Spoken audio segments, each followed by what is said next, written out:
ఎక్కడున్నారు అనుకుంటున్నారు? మలేషియా అనుకుంటున్నారా? కాదండి, మలేషియా సుబ్రహ్మణ్య స్వామి తిరుపతి దగ్గరలోని పాకాల దగ్గరలోని పాకాల నుంచి 3 కిలోమీటర్లో పుత్తూరు వారి పల్లెలో ఉన్నాడు. ఆనందగిరిలో వెలిసినాడు. ఇక్కడ స్థల పురాణం ఏమనగా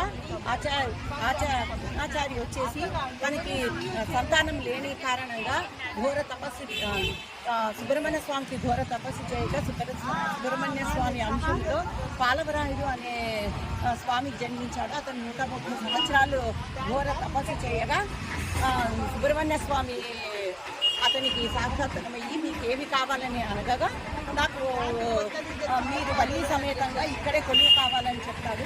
కానీ సుబ్రహ్మణ్య స్వామి ఒక ఆచార్యే ఈ ఆలయం నిర్మించబడుతుంది అని చెప్పి అంతర్ధానమయ్యాడు. పాకాలకు చెందిన ఒక ఆచారి తీవ్ర కడుపు నొప్పితో బాధపడుతుండగా స్వామి కలలో కనిపించి మీరు ఆనందగిరికి వెళ్ళి తీర్థం సేవించమని చెప్పారు. స్వామి ఆనంద తీర్థానికి వచ్చి దొన్నెలో నీరు సేవించగా తన కడుపు నొప్పి బాగైపోయింది. తర్వాత ఇక్కడ ఆలయం నిర్మించాలని సంకల్పం చేశాడు. కానీ పెద్ద ఒక కొండ అడ్డం ఉందన్నమాట. ఇక్కడ ఉండే వాళ్ళందరూ దేవుణ్ణి ప్రార్థించగా ఆ కొండ నిలువుగా 2 గుక్కలైపోయి దానిపైన స్వామి వెలిచాడు.